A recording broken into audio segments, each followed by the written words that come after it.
welcome to Module 5. This is how to edit your video. Editing is super important because this is where the magic happens. In this module, we're going to talk about building scenes and the anatomy of the video. We need an intro, the content itself, and we need to build an outro. I'm also going to talk about keeping things organized in your folders and why that's super important. I'm going to be taking a look at some desktop software that you can run on your PC or your Mac to edit your videos. And don't worry, because that's free software that you can download and get started with straight away. I'm also going to do a basic run through of editing on mobile. If you don't have a PC, then there's plenty of software out there that you can do your editing on. Other things I'm going to get into are jump cuts, B-roll, and importantly, finding music that is royalty free that you can use so you don't get a copyright claim. So let's go create.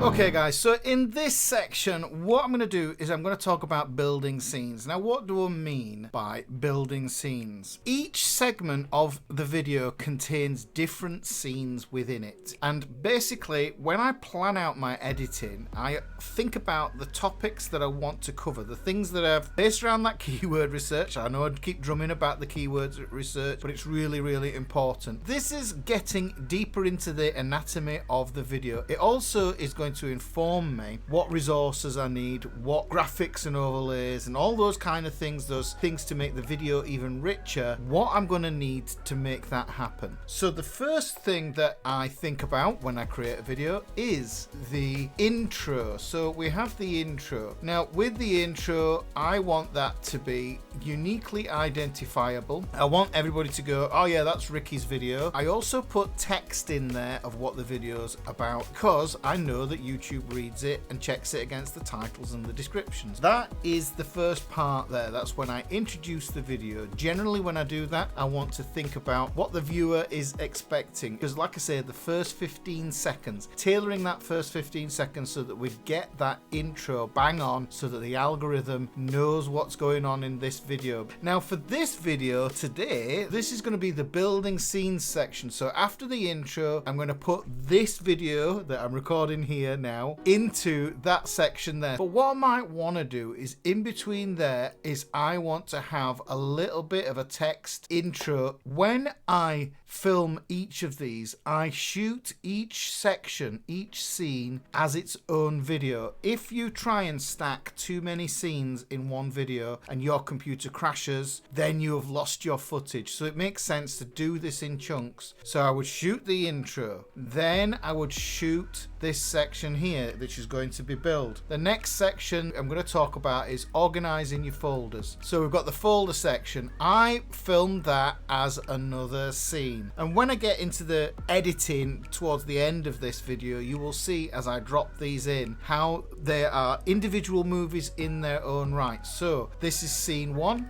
this is scene 2, scene 3. Next thing I want to do is I want to do you something about royalty-free assets. So when I mean royalty-free assets, I was talking about music, video clips, sound effects, all that kind of stuff. Now the thing is, I've already filmed that and I haven't put it in yet, but there you go. And that's going to be edited down to be one video too. And the next scene will be desktop software, and this is where I talk about shortcuts. Then what we've got is we've got mobile software to edit your videos. That's scene 6. Then I get into editing. This is the real nitty-gritty of editing here. This is going to become really important as well because YouTube have a thing where you can put timestamps in your videos so that your viewers can click to that exact part. So say you did a video, your viewer wanted to skip to section 4, then along the timeline in YouTube, that is now available. So now this one is about editing faster, and in this section I have it scripted that I am going going to talk about overlay graphics and also building in the subscribe sequence. And then after that, we have the export process, and that's scene 8. So I've built 8 scenes there, and then my final scene is going to be my outro. And then that is the body of the whole video. That is what it takes to make the whole video. And then once I export that, then I get ready to upload it, which is next week's module. So guys, that's it for building your scenes and how to structure your whole video. This will become apparent that I'm going to ask for people for a subscribe in this section here, not in the intro section. I'm going to ask for the subscribe as well in the outro. By the time you get to number 4, number 5, you've delivered a lot of value and people feel as if they owe you the subscribe. They owe you the like or the comment. That is basically how I think about building my scenes and putting the whole structure of the video together. You will see this in the editing process when I do the final build of the video. Each scene is a video in itself, but it's a smaller video that I insert into a bigger video. Okay then, on to the next section, which as you can see from this is organizing your folders.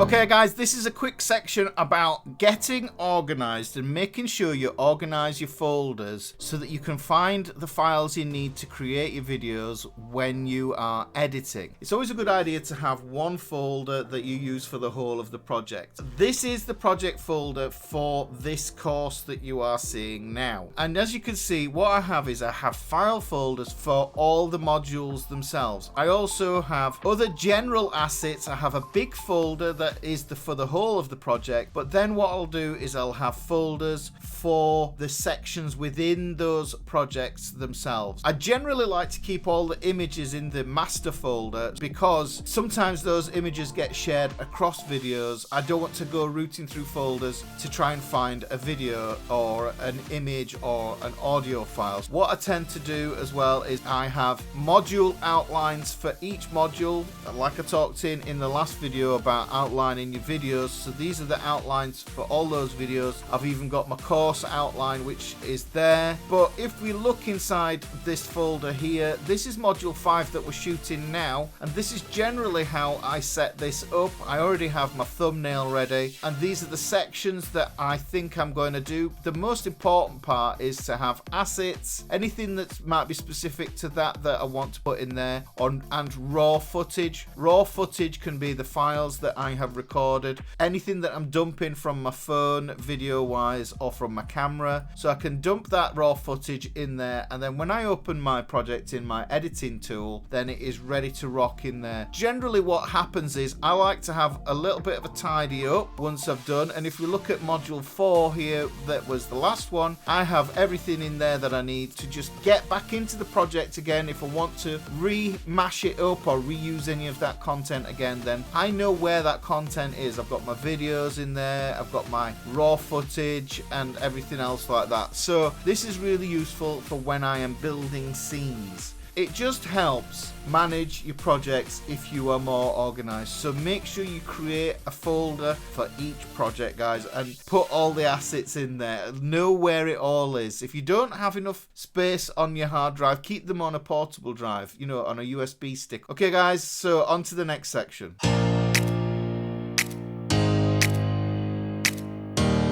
Okay guys, in this section we're going to talk about getting other assets for your videos. We're talking about the music that sits underneath your main video to make your video more interesting. You just want to find some bed music. It's called bed music that sits underneath your video. The most surefire place to get music from is YouTube itself. YouTube has a vast library of music that you can tap into. The reason we want to use this is because you do not want to get a copyright claim if you use the latest song by Jay-Z or any other artist. You know, you don't want to get a copyright strike. It is soul destroying when you realize that they are putting ads on your video and you are not getting a cut. Going into our channel, we're going to go to YouTube Studio. I click on my icon, my avatar in the top right hand corner, click on YouTube Studio. This should load up my studio of my channel page. If we look at the left hand side, side here, you can see we've got dashboard, videos, playlists, analytics, comments, subtitles, monetization, and the last item that is covered by my head, I will just remove my head, and you can see it is audio library. This is amazing. You have a play the audio track or download it, and what you can do is you can search by track title, genre, mood, artist name, duration. So if you have an idea that you want something to be relaxing,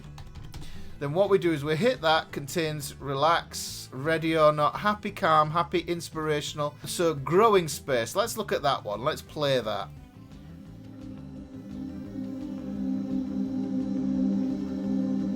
Now I'm playing that there. It might take a bit of time to come in, but you've got a toggle bar at the bottom. So you get to hear these and preview these tracks. I'm not going to download that. I'm actually going to look for something with a bit more energy. Genre, mood. Let's go for genre. Let's hit genre. I'm going to go for R&B and soul. I'm going to hit apply. And then let's have a look at this. Full Moon Empty House. That sounds as if it might be interesting.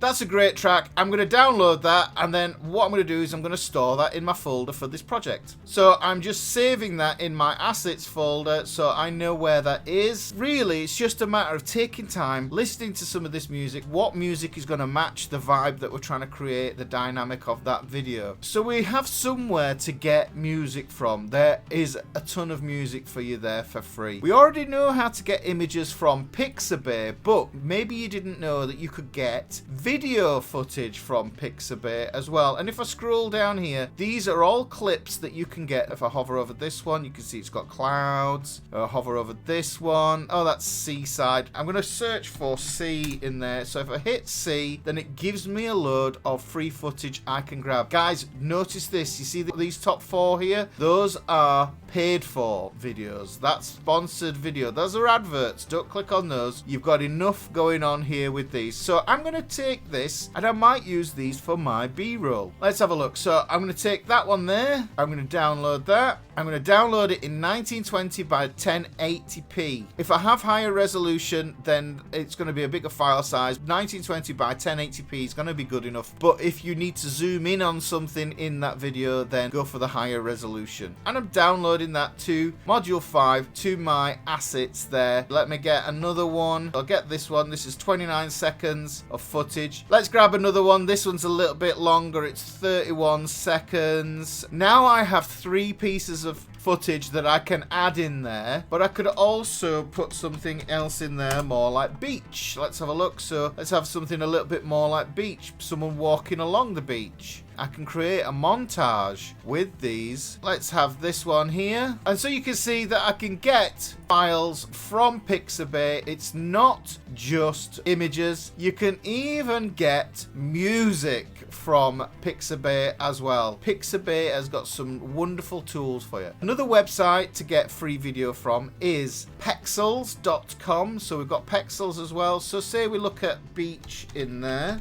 So let's go for sunset. Let's beach at sunset. Let's have a nice one. We'll have that one there. I'm going to go for the 1920 by 1080p again. Free download of that one. I'm going to dump that into my assets folder. And there we go. So I've got more stuff from Pexels, another site that you can get free stock video footage from, and music and sound effects. Let's have a look. Let's just get some sound effects. Police siren. We need a police siren. We can have a camera shutter.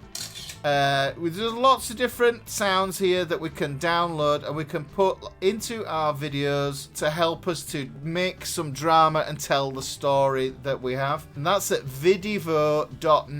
We also have music. So you can see here, let's have a look at this one. Let's Thrilling Escape.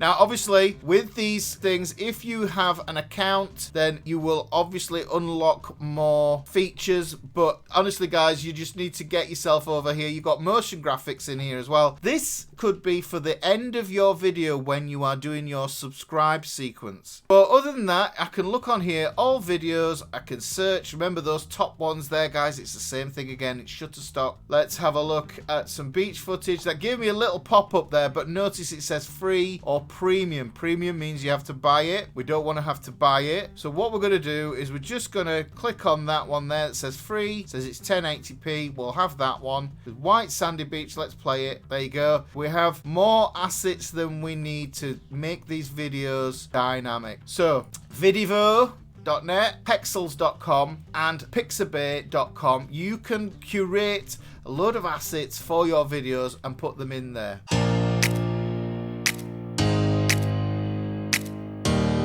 Okay guys, in this section what we're going to do is we're going to talk about some free desktop software that you can use on your PC, and this is some software called Shotcut. This is a full-blown video editing software package and it's free, which is superb. So if I go to shotcut.org, there's the address there, and then click on download, you can see that we have these different versions here to download. Now what you need to do is make sure you install the right one for your Windows machine. If you have a Mac, there is a link for the Mac there as well. I'll see you once I have installed that software. Okay guys, so we are in Shotcut. As you can see, I've just started it up, and the first window it gives you is new project or recent projects. If you had a recent project that you were working on, you click in that and it would open that up. Now if you remember, I've already talked about organizing your files, so I'm going to reset the projects folder.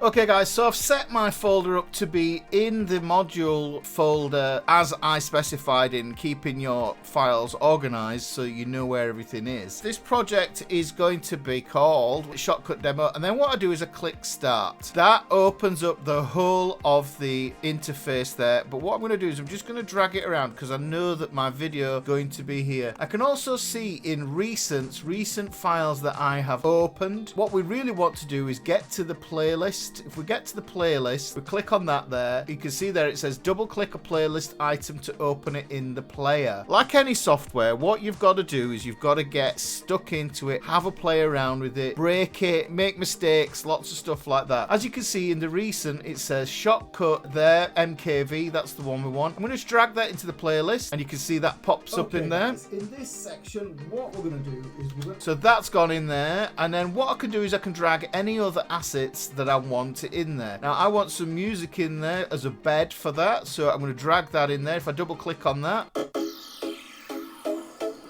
you can hear I get my music in there. Let's put an image in there as well. That's gone into my recents there. So I have that, and then I just drag it into my playlist, and then you can see that becomes an item that I can then utilize and put into my video as an asset. So essentially you drag all the things that you want to put into your video into the playlist. Now once you're in that situation where you have dragged all those things into your playlist, drag your video into this big area down below. That is the timeline. So we have the assets at the top left, we have the preview window in the top right, and we have the timeline here at the bottom. This timeline, this moves along for the length of the video. Let's have a look at how we zoom in and zoom out. We've got this little bar here, you can see it says magnifying glass here, so I can zoom out wider and get really focused in tight there. We need to use these audio files to help us to know where we need to splice. We want to edit quickly. What we do is we splice, we trim,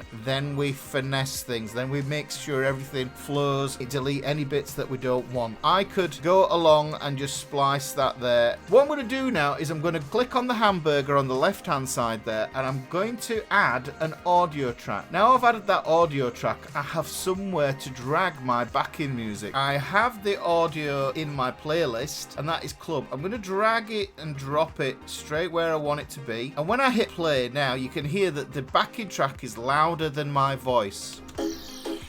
Okay guys, in this section what we're going to do is we're going to talk about some free demo. So what I need to do is I need to select that by making it go red by clicking on that file in the timeline. It's a bit tricky to find out how to turn that down. If you don't know how to turn it down, then it is in filters. So if we go to filters, but if I want to click on that now, and you can see that it says there file, the filter that I'm going to apply this to is club.mp3. I click on plus, and what I'm doing is I'm looking for gain/volume. So if I get gain/volume, click on that, then what I can can do is I can then see that there is a label here that says level. I can take that level down. Let me just play that now. I've taken that down 11 dB. Desktop software that you can use on your PC.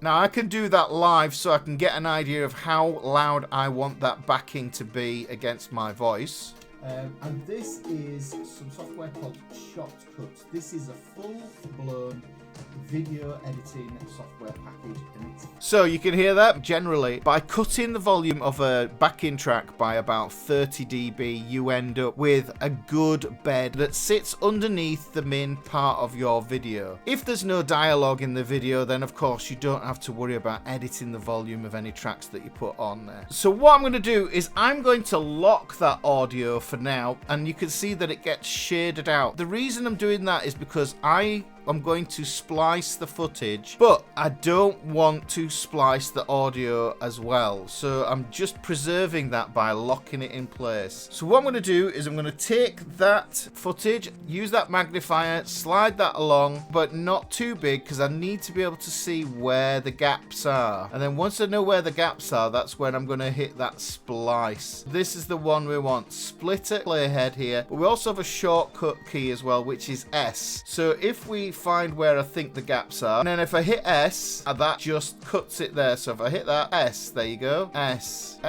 So I'm just moving that along, doing the splice, keep going, scrolling, and this is the quickest way to edit, guys. So just splice along there. Once I've done that whole file, then what I can do is I can come back and I can trim these items. What I can do is I can select that, and then what I do is I grab it at the end, and you can see you get this double arrow, and I can pull that around, and I pull that way, and I can pull it the other way too. So I can pull it at either end, and what that does is that's the trim function. Also, what I can do is I can just delete it. So if I delete it, then what I need to do is drag my other footage up to it. I'm just going to butt that up against that there. So right at that beginning bit there, I want to grab that and drag it along, and I'm using that audio waveform underneath to help me to see where I'm pulling my file to. I can see that that looks like a breath, so I'm going to go over to the end of that waveform. If you can't quite see it, zoom in just a little bit more as the playhead. Right, so there's my playhead, and then I can see that this section here is essentially a breath. So I'm going to hit S to splice that, and then what I'm going to do is I'm going to hit that section there. You can see outlines in red, and then I'm just going to pull it back. I don't like that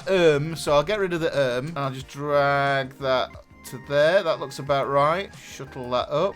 PC, and this is some software. So you can see that I just edited, I just split, and I trimmed that. Guys, this is my first time using this software. I use Filmora 9, which I highly recommend, but this is free. You need to explore it, get stuck into it, but the main thing you need to think about with this is you need to set up your destination folder. You need to add your media, get your footage together, and any graphics, any B-roll, and any audio that you need. Next thing you need is to drag those things into your folder there, so you can see where all your bits and bobs are, into the playlist. Drag those into the playlist by opening the file. Then what you need to do is create the tracks that you need for the footage. So your main footage, if you have any B-roll, create another. You could create another video track for that. If you have different sound effects, then you might want another audio track. And you can see what you get is these layers. Another thing to say with these layers is that whatever footage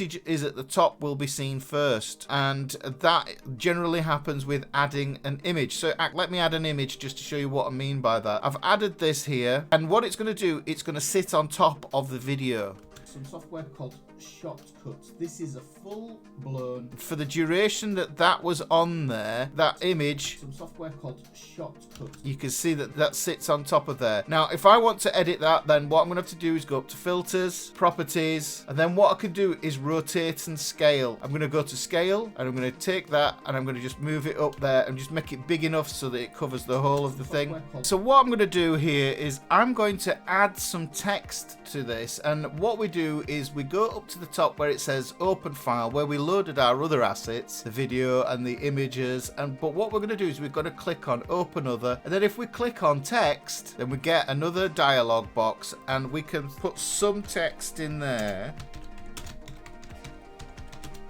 click OK, and then what I do is I take that text that's in this preview window and I drag and drop it into my playlist there. Now it's become an asset that I can then drag and drop. So I can put this over here. This is over my footage that I have here. So I've got my original video, I have got that photograph, and I have got that text as well. So software called Shortcuts. This is a full-blown video edit. So you can see that that popped up there. Now if I double click on that my awesome video, then what I can do is I can move that around and I can edit it and put that where I want and change the font. So once you have got your video all sorted, then what you need to do is you need to export the video. Now this is super important. We're going to export this video, and what we want to do is we want to make sure that we have the right preset, and you can see it exports for YouTube, so that will do the job for you. Just click on YouTube and it will render and it will export that file. We click export, and now what you do is you can see it's exporting at MP4. You can export in different formats. What you want to do is you want to name the video after the keywords that you have chosen. It sounds silly, but YouTube, it's all about incremental gains. It's little things mean a lot, but they all stack up. Now if you call this file by the keyword term that you researched, then YouTube will look at that and say, oh, hang on, the file is the same as the keyword, that is the same as the title, that is the same as the description, that is in the thumbnail, and it all adds in there together, guys. I'm going to put that into module 5. I'm just going to bang that in there, shortcut demo, save, and that's going to save that in there, and I just wait for that file to export. And as you can see up here in the right hand corner where it says jobs, you can see that it is rendering, and it gives you a percentage mark and tells you how long you have to wait, roughly 1 minute 20 for this to render off, and it's all down to the speed of your computer then. So that's a basic walkthrough of Shortcut. You can get your head around this bit of software. You can definitely do more with this than you can do on a mobile phone. I would highly recommend looking up YouTube tutorials on how to use Shortcut. If you want to learn something,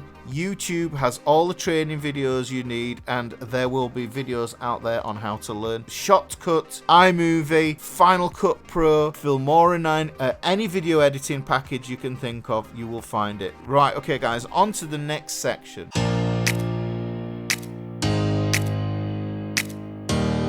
Okay guys, so what we're going to do is we're going to look at a mobile video editor called Splice. This is from the same people who make GoPro action cameras, so it makes sense they would have their own software for editing video. It's super intuitive, and like I say with all software, make sure you get stuck in, load some footage, have an edit, have a play around with it and see if you like it. And it's a good piece of software and it's free. This is a basic demonstration of a few of the functions so you can see what it looks and feels like. So let's edit some video. Okay, so let's open the app and start a new project, and we're going to load some video in here as well. I'm going to change the title of this clip. Band life.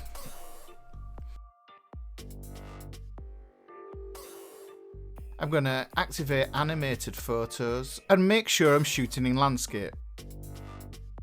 So now my footage has loaded. Let's just press play and see what that goes like. And scrolling along, you can see I have my timeline.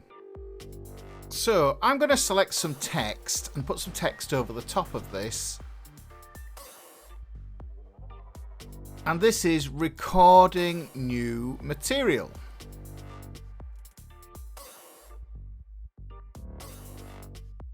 And that's going to sit on there. And I'll have a play around and a format and see what I can do with this. But I'll just have a go at selecting that text and moving it around and resizing it and where I want that text to come up on the video. And as you can see, it goes yellow when I select it by pressing on it, but I can change the length of this by dragging at either end. And I can make that shorter and position it where I want at the beginning of this video. So now I'm just going to have a play around with the fonts and the colours and see how I can format that text there. Switch through these fonts. Alright, okay, I've got some effects. I'm going to try this effect and see what this does. You can see there are some interesting effects that can bend and warp stuff.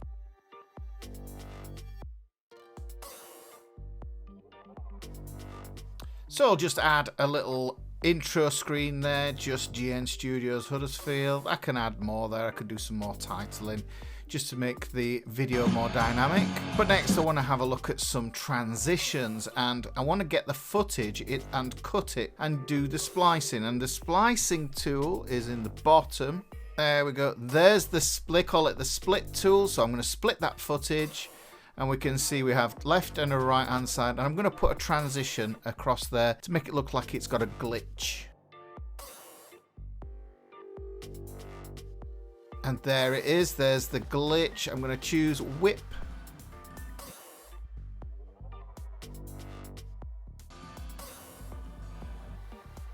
And you can see I got this cool rollover effect here, guys. Look at that.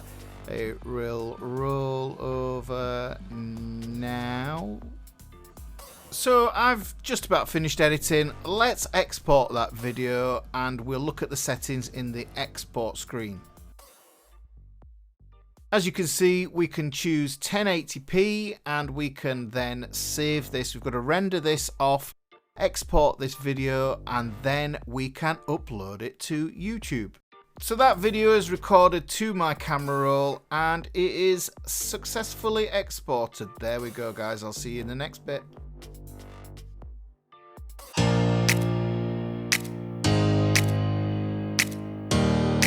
Now then, guys, what we're going to do is we are going to look at one of my videos and how I go about making my subscribe sequence, my overlay and graphics, and how I get people to subscribe during the video, not right at the beginning. Let me just show you my intro. Hey up, guys, welcome to today's lesson. In this lesson, I'm going to be showing you how to take the E shape from the cage chord system and move that up the neck in the key of E major. So here, what I'm explaining to the viewer is what they are going to gain by watching my video. This is really important. There is no flashy intro. People come to your channel for the content. They don't come to watch your flashy intro. Make sure you don't put one in there because it hurts your view duration, and if somebody clicks off in the first 15 seconds, YouTube takes that very seriously and it marks your content down as not good quality. So we don't want that. I get straight into the content after that intro there. I just tell people what they're going to learn. On my main channel, I do guitar lessons, so this is how I introduce the video, and I don't want to go on too long. I want to explain what problem they might have, and I have a solution for it, and I'm going to help them fix that problem. What I also have is I have on-screen graphics on here. You can see these are amazing because they can add extra dynamic to your videos. This is Filmora 9 that I use here. This is an absolutely amazing video editing suite because of the assets that are included in it. There's music in here, there are lots of moving titles, and there's lots of flashy bits. All the videos that I've done for the KYA, all the things that you see in there are done in Filmora 9. Transitions, effects, lots of different elements, lots of different things that you can do with this. Personally, I have never really tapped fully into this software. There is still so much more for it to give. So the next thing that I want to talk to you about is don't ask for that subscribe straight away. Give some value. Once you've given some value and people are past that 15-second mark and into your video, they have committed to watching. Once they've committed to watching, then it's time to ask for the subscribe. And this is something that comes in Filmora. I have the rectangle, the subscribe thing. This is an asset that I made myself. That's a custom title that I created because it's something that I'm going to use all the time, and it's just a little thing that pops up like that on my videos. Now when you see that alongside the sound effect, that's the ding. I want the ding to just ping and tell somebody that something's happening. Now by doing the same thing here with the root, so you can see there guys, that was fairly inobtrusive. Now if somebody's enjoying your video, they're going to subscribe, which brings me to what I call the subscribe sequence. Now here is my outro. This is my subscribe sequence. If you've learned something useful that you can apply to your guitar playing from this video, then wallop that like button. If you want more videos like this, hit the subscribe button. That's going to tell the YouTube gods that this is the kind of content that you want to see. And I'm talking about actionable, useful guitar lessons that you can add to your guitar playing. That means it'll fill up your homepage with more amazing tutorials that enable you to become a better guitarist. I'll see you in the next lesson. So you could hear there, that was my subscribe sequence. Now there are 4 elements to the subscribe sequence. Like and comment are the ones you want to go for to indicate satisfaction to YouTube that people have enjoyed your video. Likes and comments are great. The long term, you want the subscribe, and if someone subscribes, you want them to hit the notification bell so that they know when your videos come out and they know when to watch them. Also, what I did in this video, I had the thumbs up there, that's to increase that engagement there, and I also hit another subscribe in there. You may have noticed that at the end that the screen went really blurry. That's because when I get into uploading my video, that end card, I want it to be really flexible, so I'm going to put stuff over the top of that, and I will show you that in uploading your video. So that is the subscribe sequence. You ask for the like, comment, a subscribe, and then hit that notification bell, and you do it all at the end of the video. And if somebody's watched all the way to the end, they are a true fan. If they are a true fan, then they will do all those things that you ask. Well done guys, you've completed module 5 of Start Your YouTube Channel from Scratch. Now hopefully you have a better idea of how to edit your video, but it's really important that you upload your videos properly. I'm going to show you how to optimize your videos and all the best practices that you need to do so that video gets found in search and gets bumped into suggested. So we'll be looking at ways to tweak the performance of your videos and a checklist of best practices you need to go through when you upload your videos. I'll see you in the next module.